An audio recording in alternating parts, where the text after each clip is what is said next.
योगी सरकार ने युवाओं के साथ किया छलावा। पंचायत चुनाव में आजाद समाज पार्टी दिखाएगी अपना दम।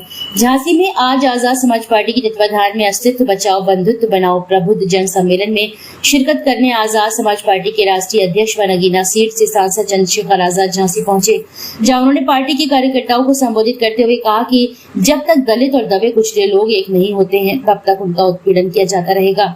आजाद समाज पार्टी उन्हीं की आवाज बनने का काम करेगी और आगामी पंचायती राज चुनाव में पूरे प्रदेश में अपने उम्मीदवारों को मैदान में उतारेगी। इसके साथ ही योगी सरकार पर हमला बोला।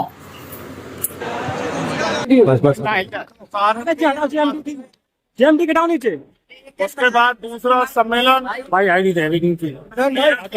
हुआ, फिर तीसरा सम्मेलन गाजीपुर में हुआ, फिर चौथा सम्मेलन आगरा में हुआ, पांचवा सम्मेलन लखनऊ में हुआ और आज छठे सम्मेलन में हम लोग झांसी हैं।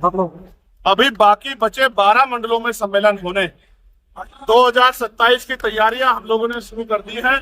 त्रिस्तरीय पंचायत चुनाव में आजाद समाज पार्टी अपने मजबूती से लड़ेगी और ग्रामीण क्षेत्रों तक उनके मुद्दे को जानने के लिए और अपना नेतृत्व निर्माण के लिए, भाईचारा निर्माण के लिए कमजोर वर्गों में SC, ST, OBC और माइनॉरिटी के लोगों में भाईचारा निर्माण के लिए हमारी बूथ कमेटियां, सेक्टर कमेटियां, विधानसभा कमेटियां, भाईचारा कमेटियां लगातार संघर्ष कर रही। मेरा भरोसा है आने वाले त्रिस्तरीय पंचायत चुनाव में आजाद समाज पार्टी उत्तर प्रदेश की सभी बड़ी पार्टियों के साथ खड़ी होगी और मैं ये कह सकता हूँ कि हो सकता है क्योंकि ग्रामीण क्षेत्रों में बहुजन समाज का वोट ज्यादा है, वंचित समाज का वोट ज्यादा, तो हो सकता है सबसे बड़ी पार्टी उत्तर प्रदेश की बनकर निकले।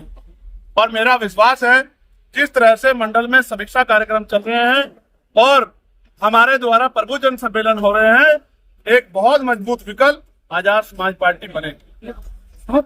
आकाश नीचे करवाई यार, जो सत्ता में है उन्हीं से चुनौती है।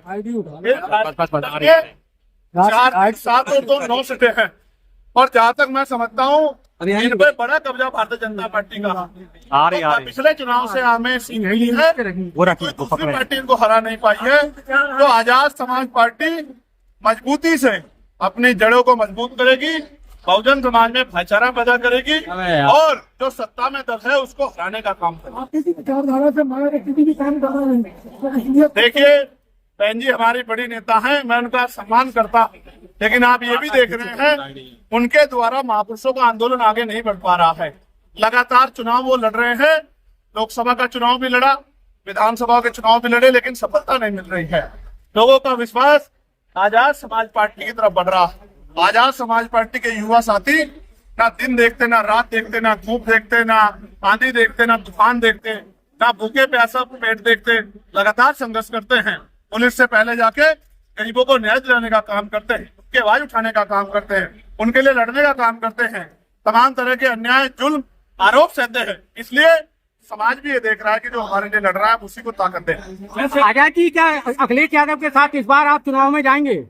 अखिलेश यादव के साथ कोई गठबंधन करने की योजना है? त्रिस्तरीय पंचायत चुनाव में आपको पता लग जाएगा कि आजाद समाज पार्टी कितनी ताकतवर हो गई है।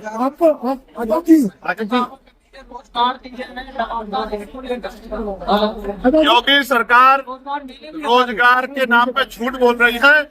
उन्होंने 69,000 शिक्षक भर्ती में पिछड़े और दलित वर्ग के बच्चों के नौकरियों को ठगने का काम किया है। कोई भर्ती ऐसे इसमें घोटाला नहीं होता, इसका पेपर लीक नहीं होता। इस सरकार ने तो दलित पिछड़ों का जीना जो है वो उनका इतना बुरा हाल कर दिया है कि वो आराम से खड़े थे। देख रहे हैं कि 27 में आप कह रहे थे कि आपके संघर्ष चोरी से हो रही है, देखिए मैं ये कहूंगा कि क्योंकि ये महिला सम्मान का विषय और मेरी माँ ने मुझे सिखाया है कि आपसे गलती से भी किसी महिला का अपमान ना हो, तो मैं बहुत जिम्मेदारी से कहूंगा। मुझे पता लगा है कि वो कोर्ट जा रहे हैं तो मैं कोर्ट में अपना जवाब दूंगा। बाकी मैं कोशिश करूंगा कि मेरी वजह से किसी का दिल ना दुखे। मैं सभी को अपना सम्मान करते आगे मैंने फिर आपसे कहा क्योंकि ये मेरा व्यक्तिगत मामला है, इसलिए मैं जो भी बात करूंगा वो महिला की गरिमा का ध्यान रखते हुए, उसके सम्मान का ध्यान रखते हुए मैं कोर्ट में ही बता सकता हूँ। शेखर जी मैं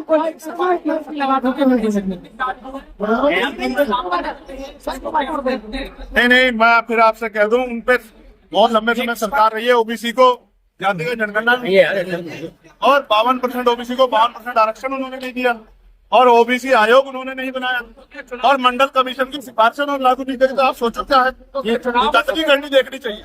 ओके।